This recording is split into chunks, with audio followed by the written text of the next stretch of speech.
Ladies and gentlemen, we're unfathomably back. Look at this. This is the biggest whiteboard I've done this with. I can't believe how this is great. I love this. I've got this whiteboard in the background. You may have seen it in some past videos. I don't know how many videos I've done with my background just yet, truthfully. I also need to remember to hold the mic close to me. But now that I'm done being excited, let's get into the topic of today, which is the Paris group seedings. Now, you may be thinking it's way too early for this, and you may be right.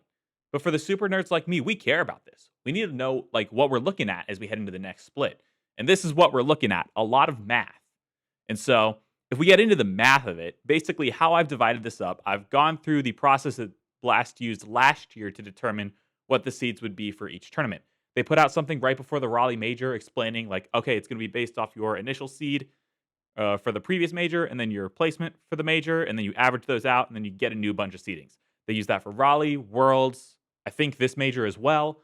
And so this is what we're starting out with. You can see the initial seed for each slot that Boston had right here, and then the placement that they got along with the teams that it's correlated with for Boston. So if you want to go through, like check all the math, go for it.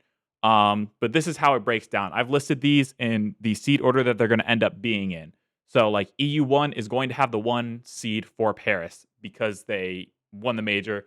Their initial seed was 3. They average out to a 2. And then in a case like this, where it's a tie on average, you go with whoever got the higher placement in the most recent major, which would have been EU1 over NA1.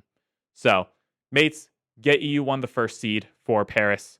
NRG got NA the 2 seed. I could go through. I could say all that. You guys can read. I trust that you could read at this point. But this is how it breaks down. You know, EU1, NA1, MENA1, EU2. I said I trusted you guys to read, and then I just started reading. Like, what am I doing? But that's how it breaks down. Team spot, Boston seed, Boston placement, average, new seeds. Now, the guidelines to determine who ends up in what group is what we really want to pay attention to, and then there's going to be some swaps around based on some of these guidelines. So, essentially, the groups are originally seeded like this. You just go 1, 8, 9, 16, 2, 7, 10, 15. I don't trust you guys to read, apparently. I'm just going to keep reading. So I'm going to stop reading and trust you guys to read. But this is how the groups pan out if it is perfectly normal seeding. However, the guidelines make things difficult. So there's only one team from each region in each group. So this means you can't have like a group with 4 NA teams, right? You can't have a group with both MENA teams. You can't have a group with both SAM teams. It really works out. And the way that this gets divvied up is that there's going to be one North American team per group because there's 4 groups and there's 4 North American teams. With Europe, there's 5 teams in 4 groups, so that one group has to have 2 European teams, but the rest of them have 1. So every group will have at least 1 European team and guaranteed 1 North American team. From there, it's like, okay, you do add the MENA teams, you have the SAM teams, OCE, APAC, SSA, etc. The seeds are in bands of 4. So this part I am going to explain because I don't really have it written on the board very well. Essentially, seeds 1 through 4 are a band, and you can't move those across groups. Seeds 5 through 8, they're a band. So if you're going to shuffle teams around, you have to shuffle like 7 can only replace 8, 6, or 5. It can't replace like 11 or 3 or anything like that. The reseed priority goes from low to high.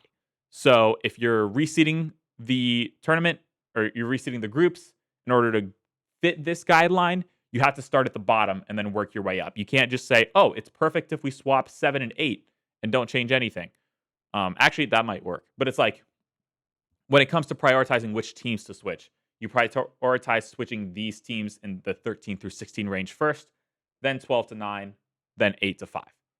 And then the top 4 seeds are locked in their groups. So you cannot move the 1 and 2 seed or the 3 and 4 seed for that matter, which is going to look really weird because I think there was a perfect scenario that worked out where it's like, oh, we wouldn't have to move anything at all if this happened. It didn't happen. EU ended up winning the tournament.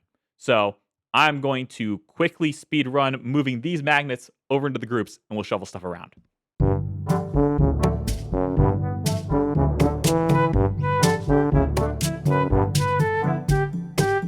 Okay, so once we move all those, and yes, I wrote underneath the magnets. It didn't really pan out as well as I thought it would, but we tried. Once you move all of those into the correct spot, these are the original groups that you would get. Now, it would have been perfect if North America made the finals. Like if NRG had beaten Vitality, it would be great because NRG would then have a higher average. They'd have the 1 overall seed. You'd swap these 2, and you wouldn't need to move anything at all. It'd actually be perfect. I'm lying. I forgot that MENA was in here. I don't get enough sleep.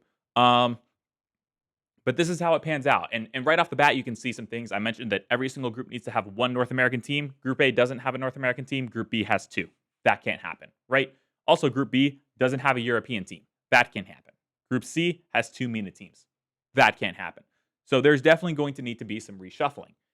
Now, this is where it gets a little bit confusing because I think there's multiple ways the rules could be interpreted. It says to prioritize reseeding these guys first, and there's two methods that people on Reddit have found that might be the two likely cases. This is credit to Metal Shack and then TV Maths. These guys did a lot of the work. Granted, I was doing a lot of the work as well. I was adding stuff up, but my addition was wrong. I can't add apparently, and so I got some things wrong. And so checking the Reddit actually really helped me figure out that I was wrong.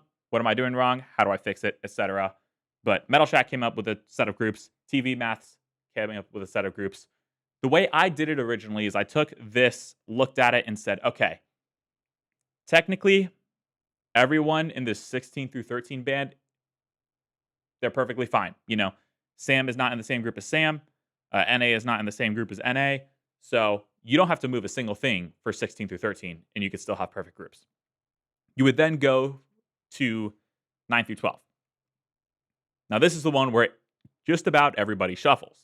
So if you start out here, you've got two EU teams here and then two EU teams here. One of these groups is going to guarantee to be having, I can't talk.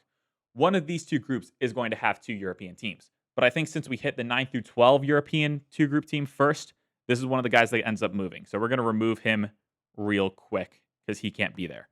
Along with that, this guy can't be here because that's two North American teams per group.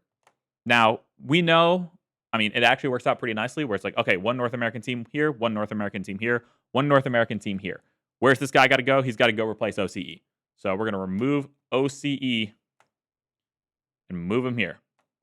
And then obviously we got to take MENA 2 out of his group because MENA 1 is there. And so this is where that team goes. From here, you got to reshuffle. Next up, this team has no European group. Let's move this guy here. And then you've got MENA 2. Can't go back where he was. So we're going to move him here. And then OCE here. And now your groups are perfect. You don't have to move anyone for 5 through 8. You don't have to move anyone here. You can't move anyone here based on the rules. And so this is what Metal Shack got. This is what I got as well when I did this exercise myself. Now, TV Maths found something a little bit different where technically if you do move a team from this 13 through 16 range, if you switch two of them, I think there's another switch that you can do from the 9 through 12 range that actually makes it work out. So I'm going to reset this board, double check what he did, and then get back to you. Okay, I've reset the board, double checked what it is. I think I know what I'm doing at this point. So TV Maths suggested that if you move it'd be moving two teams from this 13 through 16 range, then you only need to move three teams from this upper range, and it leaves the OCE movement out. So his proposal was if you move NA4 to Group A, switch these two teams. You can leave APAC alone, leave SAM2 alone. You've got these moved, and now you've got your team in here. And so that basically means we move NA into this group, EU into this group, and MENA into this group. So that's TV Math's proposal. I'm thinking, and they're thinking, between the two of these proposals, one of them is bound to be right.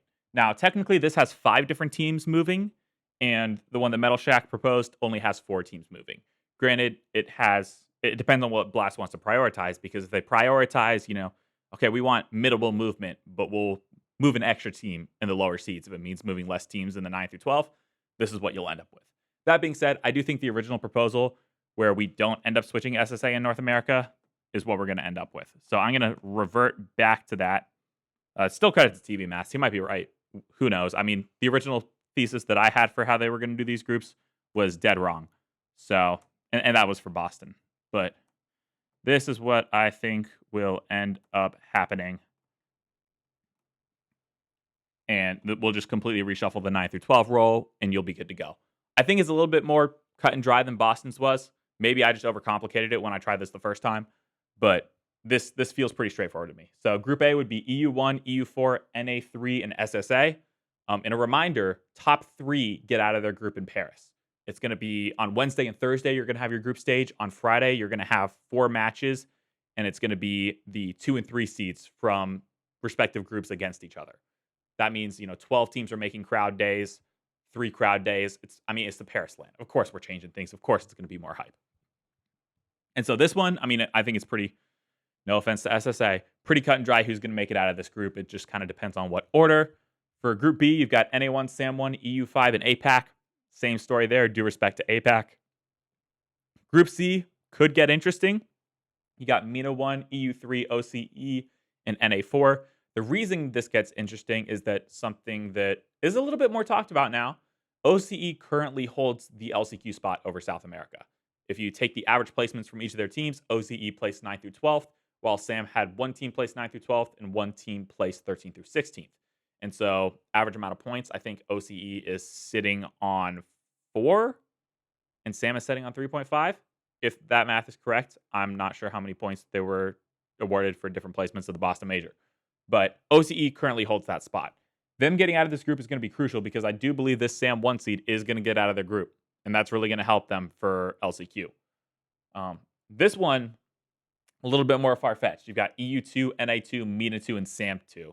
For reference, this would be a group with Gentlemates, Shopify Rebellion, Twisted Minds, MIBR. And with how good MIBR looked, this is basically the same group, but replace APAC with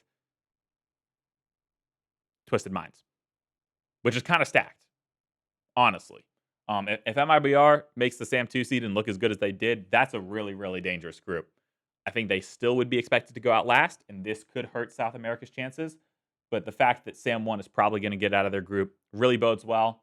And then all they'll have to do is win one match. If OCE gets eliminated last place and one of the SAM teams makes it out of their group, SAM will get the LCQ spot. If OCE makes it out of that group, that'll be interesting, though. And we did see OCE take EU4 to the wire. Granted, I think that was the weaker of the 5 EU teams. And then NA4, yeah, we were in the group of death, but we didn't look great. So that's what we got. That's what I'm thinking for Paris groups. That's what these guys are thinking for Paris groups. Shout out them again.